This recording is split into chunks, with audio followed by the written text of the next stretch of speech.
हरे कृष्णा। आप सभी को अजय एकादशी की ढेर सारी शुभकामनाएं।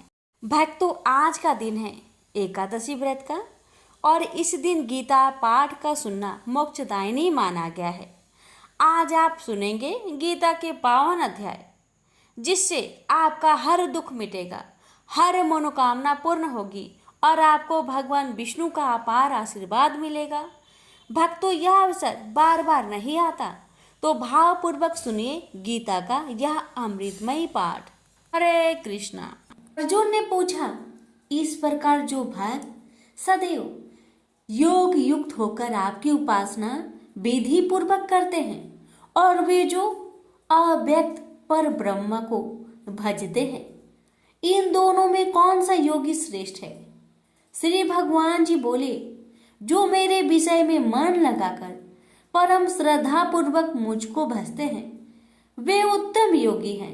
मैं यह मानता हूँ, परंतु जो इंद्रियों को संयम करके सर्वत्र समदृष्टि रखने वाला, सब प्राणियों के हित में लगे हुए, कथनीय, अव्यक्त, सर्वव्यापी, अचिंतनीय, निर्विकार, अचल ध्रुव अक्षर का भजन करते हैं, वे भी मुझे प्राप्त होते हैं।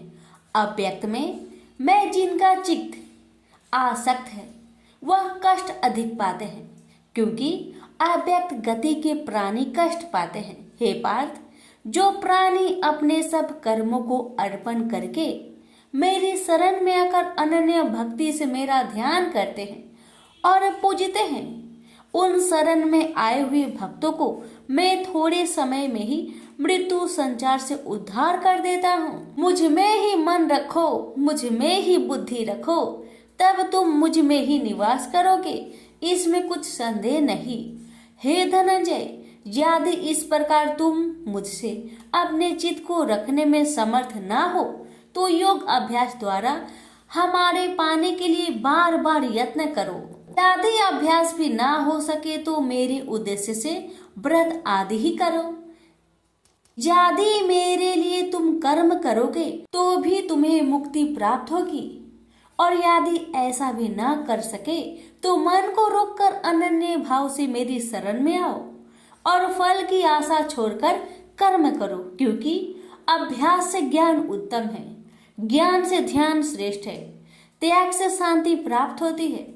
जो किसी से द्वेष नहीं करता सबका मित्र है, दयाधारी है, ममता और अहंकार जिसमें नहीं है, सुख दुख को जो समान जानता है, क्षमावान है, संतोषी है, स्थिर चित्त से इंद्रियों को बस में रखता है, दृढ़ निश्चयवान है, मुझ में अपने मन और बुद्धि को लगाए हुए है, ऐसा मेरा भक्त मुझे प्रिय है, जिसे न लोगों का भय है न लोगों से डरता है। ऐसा जो हर्ष, ईर्ष्या, दुष्टों के भय और विषाद से रहित है, वह मेरा प्रिय है। जो कुछ मिले उसी में संतुष्ट, पवित्र पक्ष, निष्पक्ष, दुख रहित, फल की आशा त्याग कर करने वाला, ऐसा जो मेरा भक्त है वह मुझे प्रिय है। जो लाभ से प्रसन्न हो, किसी से द्वेष न करे, इष्ट पदार्थ के नष्ट होने से दुखी न हो, किसी वस्तु की इच्छा न करे, अशुभ तथा शुभ दोनों का त्यागी हो, वह भक्त मेरा परम प्रिय है।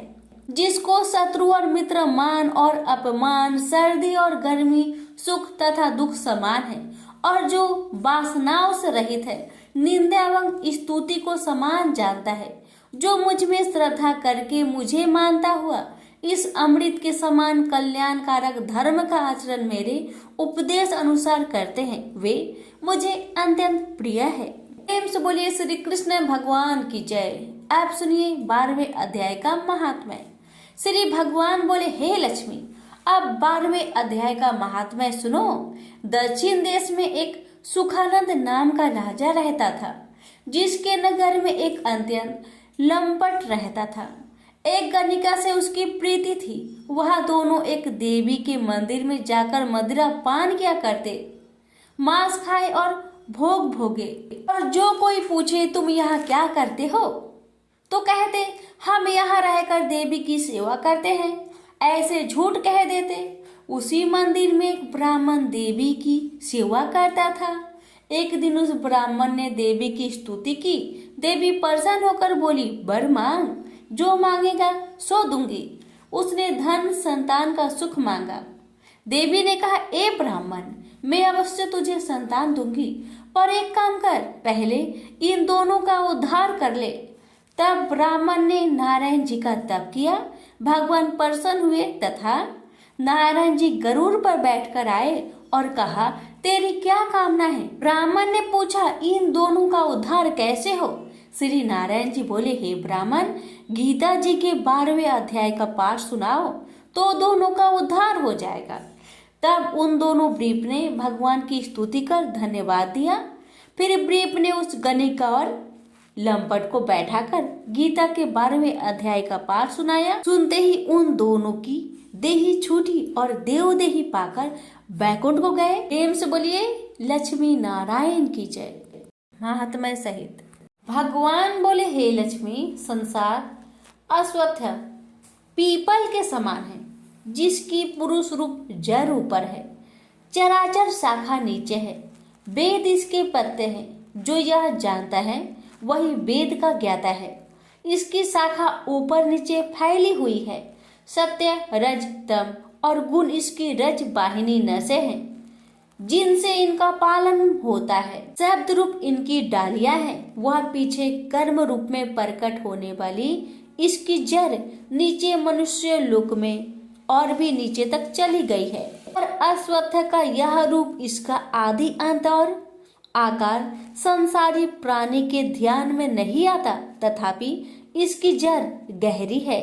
ऐसे इस पीपल का वैराग्य रूप ढींड शास्त्र से काटकर वह स्थान ढूंढना चाहिए जहां फिर से लौटना नहीं पड़ता, और साथ ही यह विचारना चाहिए कि जिसमें वह पुरातन प्रवृत्ति उत्पन्न हुई है, मैं उसी आदि पुरुष की शरण हूँ। अहंकार और मोह रहित, संग दोष को जीतने वाले, आत्मज्ञान से निरत, सब कामनाओं से दूर, सुख दुख नामक दंड पदार्थों से युक्त ऐसे ज्ञानी पुरुष शाश्वत पद को पाते हैं। जैसे सूर्य, चंद्र या अग्नि प्रकाशित नहीं करते, वहां मेरा परम धाम है, वहां जाकर लौटना नहीं होता। मेरा सनातन अंश इस जीव लोक में जीव का रूप धरकर प्रकृति में स्थिर है। पांचों इंद्रियों और छठे मन को उससे छुड़ाता है, जैसे वायु पुष्प आदि की गंध को दूसरे स्थान में ले जाती है। इसी प्रकार यह देह स्वामी शरीर धारण करने के बाद जब उसका परित्याग करता है, तब इंद्रियों और मन को साथ ले जाता है। कान, आंख, चर्म, जीभ, नाक और मन का आश्चर्य लेकर वह विषयों का भोग करता है। एक देह से दूसरी देह को जाते अथवा एक ही देह में रहते समय अथवा इंद्रियों से मुक्त हो विषयों का उपभोग करते हुए इसको मूर्ख नहीं देख सकते, परंतु जिनके ज्ञान रूपी नेत्र है वह देखते हैं। यत्न करने से योगी जन इसे देखते हैं, परंतु अज्ञानी यत्न करने पर भी नहीं देख पाते। जो तेज सूर्य, चंद्र और अग्नि में वर्तमान है और जगत को प्रकाशित करता है, उसे मेरा ही तेज जानो। मैं पृथ्वी में प्रवेश कर अपने तेज से समस्त भूतों को धारण करता हूँ, और इसमें भरा हुआ चंद्रमा बनकर मैं ही सब औषधियों का पोषण करता हूँ। मैं जठर अग्नि होकर सब प्राणियों की देह में प्रविष्ट हूँ, और प्राण वायु अपान वायु से संयुक्त होकर चारों प्रकार भक्ष्य, भोज्य, चोष्य, लेह से भोजन किए हुए प्राणियों के अन्न को पचाता हूँ। संसार में क्षर और अक्षर दो पुरुष है।